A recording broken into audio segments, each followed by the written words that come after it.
ಮತ್ತು ಕೋರ್ಟ್ ಆವರಣದಲ್ಲಿ ನಾನು ನಾನು ತಪ್ಪು ಮಾಡಿದರೆ ಕೋರ್ಟು ನಿರ್ಧಾರ ಮಾಡುತ್ತೆ. ನಾನು ತಪ್ಪೇನಾದರೂ ಮಾಡಿದರೆ ಕೋರ್ಟ್ ನಿರ್ಧಾರ ಮಾಡುತ್ತೆ. ಅದನ್ನ ಸೈಡು ಬಿಡಿ. ಇವಾಗ ನನ್ನ ತಂದೆ ಸಾವಿಗೆ ನ್ಯಾಯ ಕೊಡಿಸ್ಬೇಕು. ಮತ್ತು ನಾವು ಕೋರ್ಟಿಂದ ಬರಬೇಕಾದ್ರೆ ನಮಗೆ ತುಂಬ ಕಿರುಕುಳ ಕೊಟ್ಟಿದ್ದಾರೆ. ಹಂಗೆ ಮಾಡಿಸ್ತೀನಿ, ಹಿಂಗೆ ಮಾಡಿಸ್ತೀನಿ, ತುಂಬ ಜನನ ಸೇರಿಸಿದ್ದಾರೆ. ಮತ್ತು ಒಡ್ಸಾಕ್ತೀನಿ, ನಾನು ಬಿಡಲ್ಲ, ಕೊಲೆ ಬೆದರಿಕೆ, ತುಂಬ ಕೊಲೆ ಬೆದರಿಕೆ ಅವ್ರು ಹಾಕಿದ್ದಾರೆ. ನಾನು ಸಿಕ್ಕಿಲ್ಲ ಅನ್ನೋ ಒಂದು ಕಾರಣಕ್ಕೆ ನಮ್ಮ ತಂದೆನ ಸಾಯಿಸಿದ್ದಾರೆ. ನಮ್ಮ ಅಕ್ಕನ ಮದುವೆ ಟೈಮಲ್ಲಿ ಸಾಯಿಸೋದಂತೆ ಏನಿತ್ತು ಅಂದರೆ, ಓಡಾಡ್ತಿರ್ತಾರೆ ಹೊರಗಡೆ, ಫ್ರೀಯಾಗಿ ಓಡಾಡ್ತಿರ್ತಾರೆ, ಮತ್ತು ಬ್ಯುಸಿ ಇರ್ತಾರೆ, ಟೆನ್ಷನಲ್ಲಿ ಇರ್ತಾರೆ. ಆ ಟೆನ್ಷನಲ್ಲಿ ಶುಗರು, BP, ಆಲ್ಟ್ ಎಲ್ಲ ಇತ್ತು ನಮ್ಮ ತಂದೆಗೆ. ಹೌದು ಹೌದು ಹೌದು ಹೌದು. ಈ ಥರ ಅವರು ಯಾವ ಥರ ಸ್ಕೆಚ್ ಹಾಕೊಂಡಿದ್ದಾರೆ ಗೊತ್ತಿಲ್ಲ. ಬಟ್ ನಮ್ಮ ತಂದೆಯವರು daily 1 hour 2 hour T hotel ಹತ್ರ ಹೋಗಿದ್ದೆ ಬರ್ತಿದ್ರು. ಅವ್ರ ಪಾಡ್ಗೆ ಅವ್ರು ಇದ್ರು, ವ್ಯವಸಾಯ ಮಾಡ್ಕೊಂಡು ನಾನು ನೋಡ್ಕೊಂಡು ಅವ್ರ ಪಾಡ್ಗೆ ಯಾರ ತಂಟೆಗೂ ಹೋಗ್ತಿರ್ಲಿಲ್ಲ. ಗೇಟ್ ಹೇಳಿದ್ದೀನಿ, ಅದನ್ನ ನೀವು ನೋಟ್ ಮಾಡ್ಕೊಳ್ಳಿ. TV ನನ್ನ ತಂದೆನ ಕೊಲೆ ಮಾಡಿದ್ದಾರೆ ಬೆಳಗ್ಗೆ. ಇದಕ್ಕೆ ಕೊಲೆಗೆ ಕಾರಣ ವೆಂಕಟೇಶು, ಕೋಡಿ ವೆಂಕಟೇಶು, ಮತ್ತು ಅವನ ಹಳ್ಳಿ ಮೈಂದಿರು 4 ಜನ, ಮತ್ತು ಬೆಳ್ಳಳ್ಳಿಯಲ್ಲಿ ಚಿಕನ್ ಅಂಗಡಿ ಮಾಡಿಕೊಂಡಿದ್ದಾನೆ ರಾಮಕಿಟ್ಟಿ ಅಂತ ಅವನು. ಎಲ್ಲರೂ ಪ್ಲ್ಯಾನ್ ಮಾಡ್ಕೊಂಡು ನನ್ನ ತಂದೆನ ಕೊಲೆ ಮಾಡಿದ್ದಾರೆ. ಮದುವೆ ನಮ್ಮ ಅಕ್ಕಂದು ಮೊನ್ನೆ ಎಂಗೇಜ್ಮೆಂಟ್ ಆಗಿತ್ತು. ಎಲ್ಲನೂ ಸ್ಕೆಚ್ ಹಾಕೊಂಡು ಫ್ರೀಯಾಗಿ ಓಡಾಡ್ತಾ ಇದ್ದಾರೆ ಅಂತ ಹೇಳ್ಬಿಟ್ಟು ನನ್ನ ತಂದೆನ ಕೊಲೆ ಮಾಡಿದ್ದಾರೆ. ನನ್ನ ತಂದೆ ಯಾವ ರೀತಿ ಅಂದರೆ, ನನ್ನ ತಂದೆ ಬೆಳಗ್ಗೆ ಕಾಫಿ ಕುಡ್ಕೊಂಡು 7:30 ಬೆಳ್ಳಳೆಗೆ ಹೋದರು.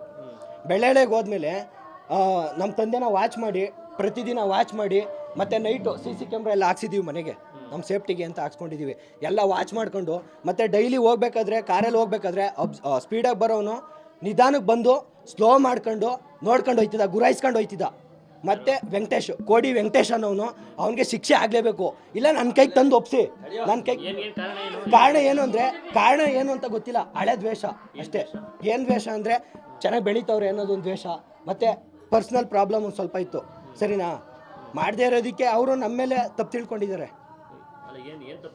ಏನೋ ವೈಯಕ್ತಿಕ ವಿಷಯ ಅದು ನನಗೆ ಗೊತ್ತಿಲ್ಲ. ಮಗಳು ಕೊಲೆಯಾಗಿತ್ತು, ಅದನ್ನು ನಾನು ಮಾಡಿದ್ದೀನಿ ಅಂತ ತಪ್ಪು ತಿಳ್ಕೊಂಡಿದ್ದಾರೆ. ನಾನು ಜೈಲ್ಗೆ ಹೋಗಿರೋ ವಿಚಾರಕ್ಕೆ ನಾನು ರಿಲೀಸ್ ಆಗಿದ್ದು ಸೆಪ್ಟೆಂಬರು 23ನೇ ತಾರೀಕು. ನಾನು ಮಾಡಿದ್ದೀನೋ ಬಿಟ್ಟಿದ್ದೀನೋ ಅನ್ನೋದು ಕೋರ್ಟ್ ತೀರ್ಮಾನ ಮಾಡುತ್ತೆ. ನಾನು ಮಾಡಿದರೆ ಕೋರ್ಟ್ ತೀರ್ಮಾನ ಮಾಡುತ್ತೆ. ಅದೇ ದ್ವೇಷ ಇತ್ತು. ಅದಕ್ಕೆ ನನಗೆ ಏನೂ ಮಾಡೋಕ್ಕಾಗಲ್ಲ ಅಂಥೇಳಿ ನಮ್ಮಪ್ಪ ಸಪೋರ್ಟಿಂಗ್ ಅವರೇ ನನ್ನ ಜೊತೆ ಇದ್ದಾರೆ ಅಂಥೇಳಿ ನಮ್ಮ ತಂದೆನ ಕೊಲೆ ಮಾಡಿದ್ದಾರೆ. ಇವಾಗ ನೀವೇ TV ನ್ಯೂಸ್ ಅವರು ದಯವಿಟ್ಟು ಕೈ ಮುಗಿದು ಕೇಳ್ಕೊತೀನಿ, ನಮ್ಮ ತಂದೆ ಸಾವಿಗೆ ನೀವು ನ್ಯಾಯ ಕೊಡಿಸ್ಬೇಕು ದಯವಿಟ್ಟು. ನಮಗೂ ಆ ಕೊಲೆಗೂ ಸಂಬಂಧ ಇಲ್ಲ, ಅದು ಕೋರ್ಟ್ ತೀರ್ಮಾನ ಮಾಡುತ್ತೆ. ದಯವಿಟ್ಟು ಅದ್ರ ಬಗ್ಗೆ ಕೇಳಬೇಡಿ. ಜಗಳ ಆಗ್ತಿತ್ತು, ಗುರಾಯಿಸ್ಕೊಂಡು ನೋಡ್ತಿದ್ರು. ನನಗೆ ವೆಂಕಟೇಶ್ ಅವರ ಹೆಂಡತಿ ಏನಿದ್ದಾರೆ, ನಾನು ಕೋರ್ಟಲ್ಲಿ ಇರಬೇಕಾದ್ರೆ ನನಗೆ ವೈಯಕ್ತಿಕವಾಗಿ ನನ್ನ ಪರ್ಸ್ನಲ್ ಇದಕ್ಕೆ ಅಂಗಕ್ಕೆ ಒದ್ದು ಅಲ್ಲೇ ಮಾಡಿದ್ದಾರೆ. ಅದು ಕೋರ್ಟಲ್ಲಿ ರೆಕಾರ್ಡಿಂಗೂ ಆಗಿದೆ. ಸರಿನಾ? ಅವತ್ತು ನನಗೆ ತುಂಬ ನೋವಾಗಿದೆ. ಅವತ್ತು ನನ್ನ ಜೀವ ಹೋಗೋ ಸಾಧ್ಯತೆಯೂ ಇತ್ತು. ದಯವಿಟ್ಟು ನೀವು TV ನ್ಯೂಸ್ ಅವರು ನಮ್ಮ ತಂದೆಗೆ ನ್ಯಾಯ ಒದಗಿಸ್ಕೊಡ್ಬೇಕು. ಮದುವೆ ನಮ್ಮ ಅಕ್ಕನ ಮದುವೆ 4 ದಿನ ಇದೆ. ಎಂಗೇಜ್ಮೆಂಟ್ ಆಗಿ 1 ವಾರ ಆಗೈತೆ. ಭಾನುವಾರ ಎಂಗೇಜ್ಮೆಂಟ್ ಆಗೈತೆ, ಇನ್ನು 4 ದಿನ ಮದುವೆ ಐತೆ. ಭಾನುವಾರ ಮದುವೆ ಐತೆ ಧರ್ಮಸ್ಥಳದಲ್ಲಿ. ನಮ್ಮ ತಂದೆನ ವಾಚ್ ಮಾಡಿ ನನ್ನ ತಂದೆನ ನಾವು ಮಾಡಿದ್ದೀವಿ ಅಂತೇಳಿ ಅವ್ರಿಗೆ ತಪ್ಪಾಗಿ ತಿಳ್ಕೊಂಡು ಏನು ಮಾಡಿದಾರೋ ಗೊತ್ತಿಲ್ಲ. ಮಗಳು ಕೊಲೆ ದ್ವೇಷ ಅನ್ನೋದನ್ನ ನಾನು ಮಾಡಿದ್ದೀನಿ ಅಂತ ಅನ್ಕೊಂಡಿದ್ದಾರೆ. ಅದನ್ನು ಕೋರ್ಟ್ ತೀರ್ಮಾನ ಮಾಡುತ್ತೆ. ಆ ದ್ವೇಷ ಇಟ್ಕೊಂಡು ನಮ್ಮ ತಂದೆನ ದಾರಿಲಿ ಬರುವಾಗ ಫಾಲೋ ಮಾಡ್ಕೊಂಡು ಅಬ್ಸರ್ವ್ ಮಾಡಿ ನಮ್ಮ ತಂದೆನ ಕೊಲೆ ಮಾಡಿದ್ದಾರೆ. ಇದಕ್ಕೆ ಮೇಯ್ನು ಸೂತ್ರಧಾರಿ ಅಂದರೆ ಕೋಡಿ ವೆಂಕಟೇಶ್ ಮತ್ತು ಮಂಗಳ ಅವ್ರ ಮಗಳು, ಅವ್ರ 4 ಜನ ಮಗಳುಗಳು, 3 ಜನ ಮಕ್ಕಳುಗಳು.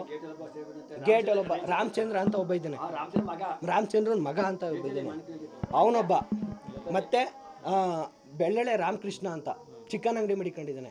ಮತ್ತು ಅವನ ಚೇಲಗಳು ಎಲ್ಲ ಸೇರ್ಕೊಂಡು ನಮ್ಮ ಅಪ್ಪನಿಗೆ ನನಗೆ ಪರಿಚಯ ಇತ್ತು. ಒಂದೇ ಊರಿನವರಾಗಿರೋದ್ರಿಂದ ಪರಿಚಯ ಇತ್ತು ಅಷ್ಟೇ. ಆದರೆ ನಾನೇ ಮಾಡಿದ್ದೀನಿ ಅಂತ ತಪ್ಪು ತಿಳ್ಕೊಂಡು ನನಗೆ ಪರಿಚಯಸ್ಥರು ಅಂದರೆ ಊರಲ್ಲಿರೋರೆಲ್ಲ ನಾವು ಮಾತಾಡಿಸ್ತೀವಿ. ನಮ್ಮ ಮೇಲೆ ಆಪಾದನೆ ಬರಬೇಕು ಅಂದರೆ ಚೆನ್ನಾಗಿದ್ರು ಅಂದ್ಬಿಟ್ಟು ನನ್ನನ್ನು ತಗಲಾಕಬೇಕು ಅಂತ ಅವರು ವೈಯಕ್ತಿಕವಾಗಿ ದ್ವೇಷ ಮಾಡಿಕೊಂಡು, ಹಳೆಯ ದ್ವೇಷ ಮಾಡಿಕೊಂಡು ನನ್ನನ್ನು ಇದು ಮಾಡಿದ್ದಾರೆ. ಅದು ಕೋರ್ಟ್ ತೀರ್ಮಾನ ಮಾಡುತ್ತೆ. ನಾನು ತಪ್ಪು ಮಾಡಿದ್ದೀನೋ, ನಾನು ಏನು ಮಾಡಿದ್ದೀನಿ ಅದನ್ನು ಕೋರ್ಟ್ ತೀರ್ಮಾನ ಮಾಡುತ್ತೆ. ನಾನು ಮಾಡಿದರೆ ಕೋರ್ಟ್ ಶಿಕ್ಷೆ ಕೊಡುತ್ತೆ, ನಾನು ಮಾಡಿಲ್ಲ ಅಂದರೆ ಶಿಕ್ಷೆ ಕೊಡಲ್ಲ.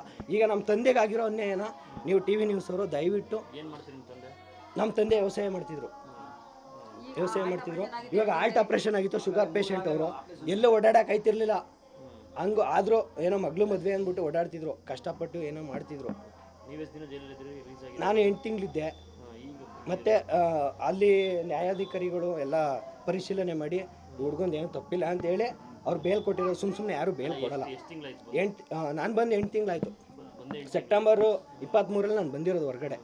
ಬಂದ ಮೇಲೆ ಅವಾಗಿಂದ ವಾಚ್ ಮಾಡ್ಕೊಂಡು ನನ್ನನ್ನು ಮಾಡಬೇಕು ಅಂತ ಇದ್ರು. ಮದುವೆ ಟೈಮಲ್ಲೇ ಬ್ಯುಸಿ ಇರ್ತಾರೆ ಅಂತ ಹೇಳಿ ಟೈಮ್ ನೋಡ್ಕೊಂಡು ಮಾಡಿರೋದು. ನಾನು ಒಯ್ತಿರೋದು ನೋಡಿ, ಫ್ರೀಯಾಗಿ ಓಡಾಡ್ತಿರೋದು ನೋಡಿ ಮಾಡಿದ್ದಾರೆ. ದಯವಿಟ್ಟು ನಮ್ಮನ್ನು ಬೆದರಿಕೆ ಅಂದರೆ ಗುರಾಯಿಸ್ಕೊಂಡು ಹೋಯ್ತಿದ್ರು, ನೋಡ್ತಿದ್ರು. ಆಮೇಲೆ ಬೇರೆಯವ್ರ ಜೊತೆ ಹೇಳ್ಕೊತಿದ್ರು, ನಾನು ಬಿಡಲ್ಲ, ನಾನು ಕೊಲೆ ಮಾಡಿಸ್ತೀನಿ ಅಂತ ಹೇಳ್ಕೊತಿದ್ರು. ನನ್ನನ್ನು ನಮ್ಮ ವಂಶನೇ ನಿರ್ವಂಶ ಮಾಡಬೇಕು ಅಂತ ಹೇಳ್ಕೊತಿದ್ರು. ಟಿ ವಿ ನ್ಯೂಸಲ್ಲಿ ಏನು ಬೇಕೆಲ್ಲ ಹೇಳಿದ್ದಾರೆ, ಅವ್ರು ಬೇಕಾದಂಗೆ ಹೇಳ್ಕೊಂಡಿದ್ದಾರೆ. ನೀವು ಪರಿಶೀಲನೆ ಮಾಡಬೇಕು ಟಿ ವಿ ನ್ಯೂಸವರು ದಯವಿಟ್ಟು. ನಮ್ಮ ತಂದೆಗೆ ಬೆಳಿಗ್ಗೆ ಹೋಗಿದ್ದಾರೆ, 7:15 ಕಾಫಿ ಕುಡ್ಕೊಂಡು ಹೋಗಿದ್ದಾರೆ, ಮನೆಯಿಂದ ಹೋಗಿದ್ದಾರೆ. ಹೋಗ್ಬಿಟ್ಟು ಹೋಟ್ಲ ಹತ್ರ ಹೋಗಿದ್ದಾರೆ. ಹೋಟ್ಲ ಹತ್ರ ಸ್ಕೆಚ್ ಹಾಕೊಂಡು ನೋಡ್ಕೊಂಡು ಅಬ್ಸರ್ವ್ ಮಾಡ್ಕೊಂಡು ಡೈಲಿ ಇದೇ ಟೈಮಿಗೆ ಬರ್ತಾರೆ ಅಂದ್ಬಿಟ್ಟು ಚಾಕ್ ತೊಗೊಂಡು ಹಾಕಿದ್ದಾರೆ. ಚಾಕ್ ತೊಗೊಂಡು ಕತ್ತೆಲ್ಲ ಕೂದಿದ್ದಾರೆ, ಎದೆಗೆಲ್ಲ ಚಾಕ್ ಹಾಕಿದ್ದಾರೆ, ಮೆಟ್ರೆ ಎಲ್ಲ ಕೂದಿದ್ದಾರೆ. ಜನಗಳಿದ್ರು ಹೆಂಗೋ ಗೊತ್ತಿಲ್ಲ, ನಾವು ಮನೇಲಿದ್ವಿ, ತುಂಬ ಜನ ಇದ್ರಂತೆ, ಅದು ನನಗೆ ಗೊತ್ತಿಲ್ಲ. ಒಟ್ಟಿನಲ್ಲಿ ನನ್ನ ತಂದೆ ಸಾವಿಗೆ